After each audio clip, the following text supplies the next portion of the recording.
Alright, so I have my black Mamba here from Volquartsen. Getting ready to shoot Accelerator. Got some nice new clean white plates. Let's see how we do and where the bullets are hitting on the targets and any adjustments I might need to make. That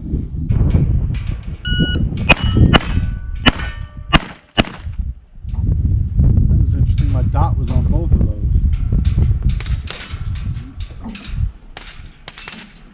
Interesting.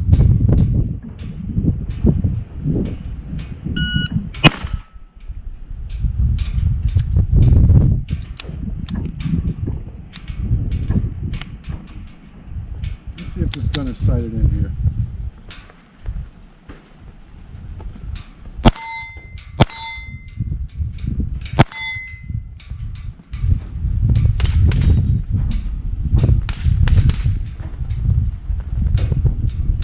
My sights might be off a little bit. Maybe that's the problem I've been having. They seem to be hitting left.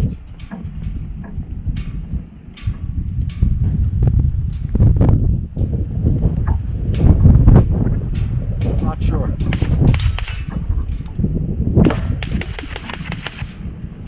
me try one more here at the dead center of the stop plate.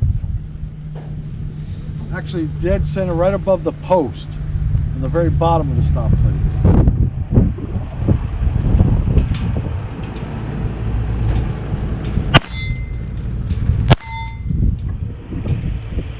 There you go. So my dot was right on the line of the stop plate. I'm way high. And to the right.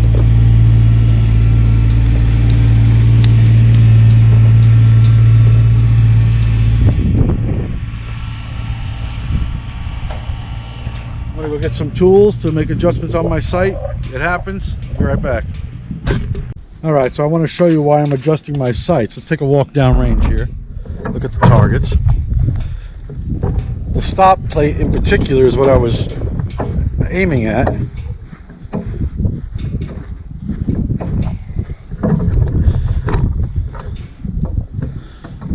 So where I was aiming and I was dead on when I pulled my trigger was right here.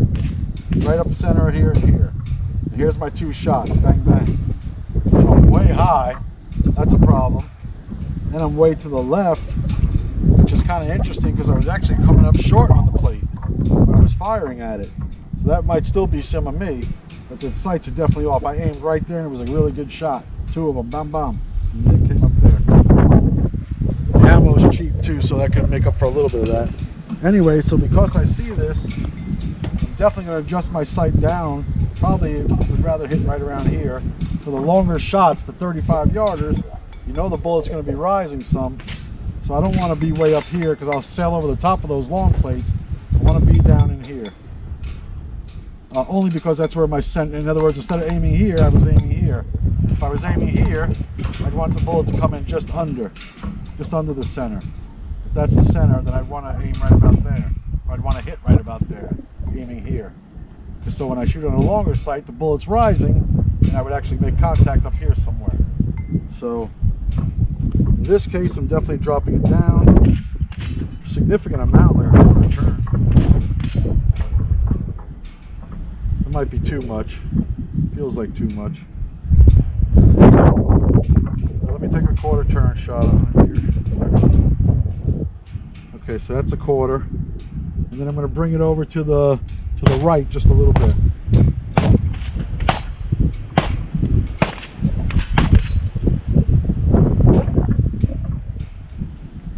Just a little bit, not too much. I only went just a little bit because I'm not sure if this was the right one or this was accurate, you know, which one was hitting, but we'll adjust that further. Now I'm going to come back and aim right here in the center.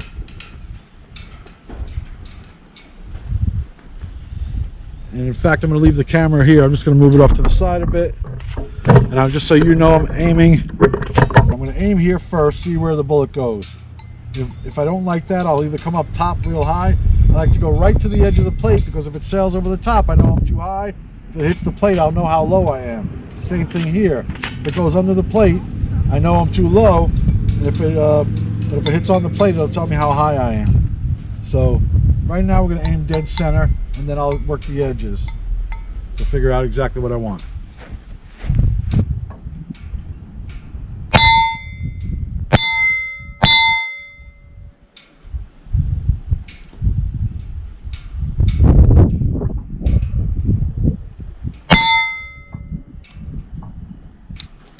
Okay, so I was aiming dead center here, and I was hitting low. So I know my bullets are a little low. It's actually not terrible, because for the longer shots, it's going to be rising up. But in my opinion, that's a little too low. I want to get it just below the center line, because this plate's not that close either. This one's, you know, I don't know what it is, 15, 18 yards maybe. I think those are 20 yards or 25. I'm not sure. 15 yards, let's call it. So at 15 yards, I want to be hitting right on the mark. So I'm going to bring this up an inch or two, an inch or so. And I'm going to leave it right and left looks good. Stand by. Let me go make the adjustment. I'll take some shots.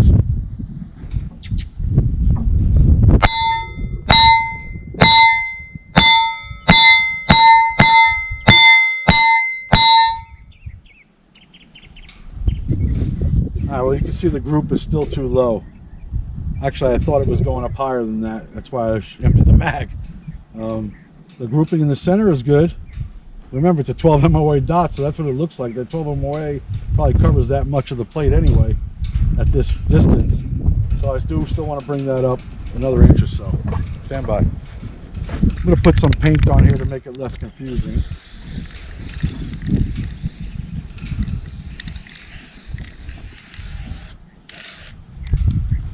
I'm going to leave, I was going to leave that as a reference point, but it was too low, or too high, too high.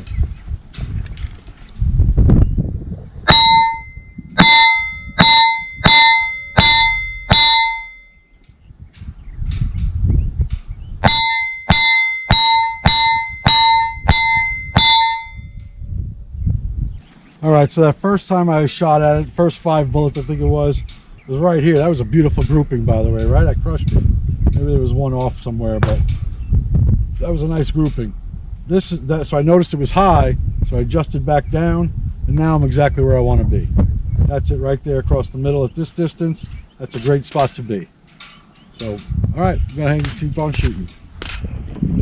So in addition to having all the right tools at a match or even at practice, wherever your guns are going, in your gun bag you should have some tools to be able to do basic repairs. Allen wrenches is what I use most of the time, a flathead screwdriver to adjust sights, things of that nature, cleaning rods, cleaning kit, patches, oil, spray, gun scrubber I use, or some sort of something to break down the lead and the oils and grease and get it out of the gun, clean it up real quick during a match. Bore snake, clean your bore. But in addition to the tools, you gotta have spare parts. So I carry the spare parts kit with me. This is a buffer for the rifle. Additional Seymour dot just in case, a different size. Various screws. I even have a spare thumb rest, don't ask me why. Extractors, firing pins. This is a bolt release for the Volquartsen. I keep one of those around because the bolt smacks against this all the time and eventually wears it out. These are things you should be checking before your match anyway. And anyway, I label what they are. So this says bolt tune-up kit for a Ruger 1022. So a tune-up kit for my rifle. Crazy glue I keep in here. Spare battery. That's a Ruger 1022 firing pin. Spare, which actually I may have to put in soon. So point is to be prepared. If you're at a match, you don't want to make that trip to your match, and they're so far and few between these days, it feels like, that you want to be able to make sure you're able to shoot the match. If you got to do a quick repair in between strings or in between stages, then at least if you have the stuff, you can usually get that done. I keep all my tools and all my spare parts in a watertight case. I got this, I think, from Walmart, or you can get them online on Amazon or Target or wherever else. There's a little rubber gasket here that keeps the water out, and I have it with me all the time. I don't leave home without it. Tools and spare parts. Okay, I'm gonna go ahead and bust out the rifle. Let's see what we can do.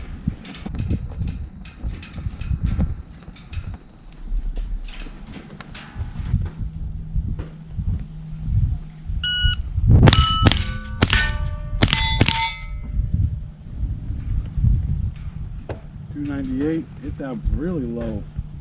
That was me though, I guess.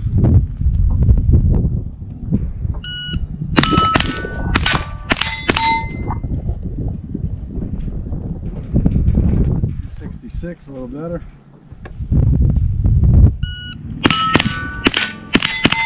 That was better. 223, I was in complete control. 5 for 5.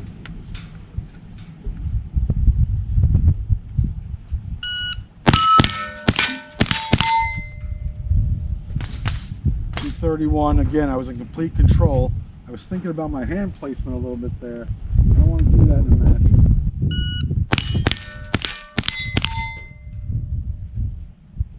227, another one, good control. No reason I can't have a 9 tomorrow in the match.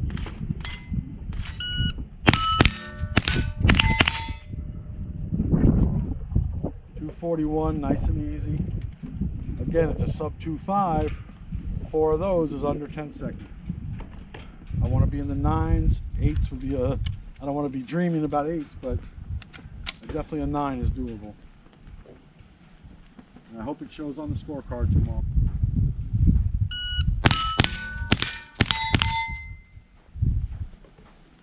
.224, consistent 220s. That's good.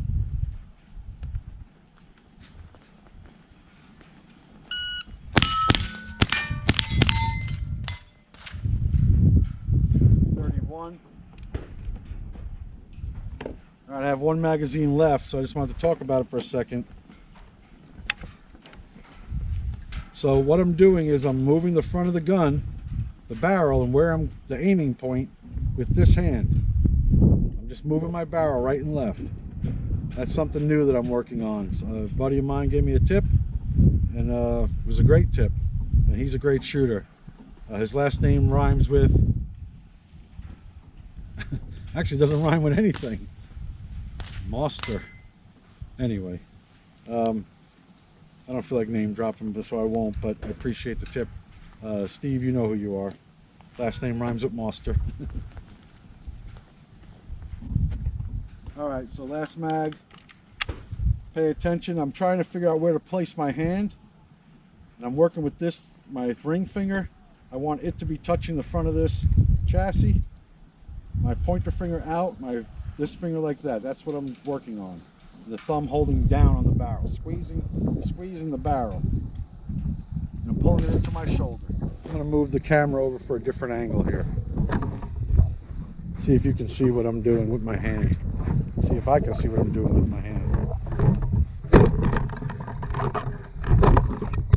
So I'm trying to show you in this video from this angle. So I'm trying to show you where my hand is going. Sitting like this. Grabbing the barrel like this, at least that's the goal. The elbow should be up. And I should be swinging the gun with my front hand, see? Should be more like bing, bing, bing, bing, bing. This is just stabilizing things a little bit, and pulling the trigger. That's all it's doing. Last mag. Alright, safety is on. See how we do here.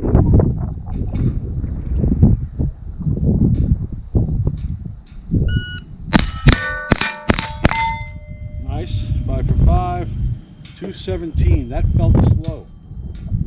Do it again. And the buzzer caught me off guard, I might add.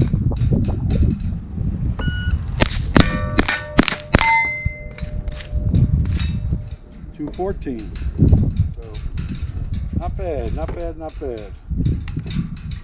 So a little quick lesson on what just happened to me. My sights were off. So you need to check your sights every now and then. For the most part, Seymour holds 0, but you got to remember they're in the bags. They're getting bumped around in your trunk. They're getting stuffed in your closet or wherever you put them. I leave my guns in my bags and I put them in my closet. Sometimes stuff even gets stacked on top of it in my trunk. You shouldn't do that with your competition guns, by the way. But occasionally, the point being, the sights can get knocked off 0.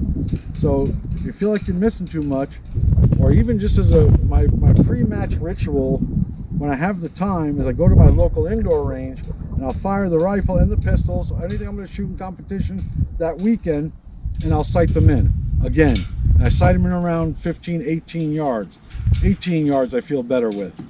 If I'm hitting dead center at 18 yards, that'll get me through the match for the 10-yard targets and the 35-yard targets. And you want to be dead center when you're hitting wherever you're aiming. So if my target is like this and it's 18 yards away, I want to be dead center, right in the center of that target. Okay, lesson for the day. On to the next one. So that's all I have for now. Thank you for stopping by. And remember to like, subscribe, and do what? Don't forget to comment, like, and subscribe. Thank you.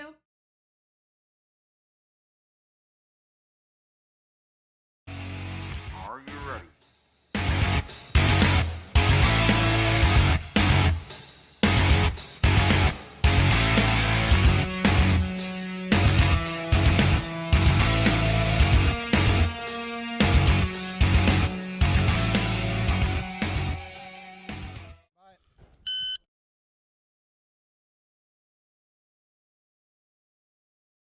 Bank red.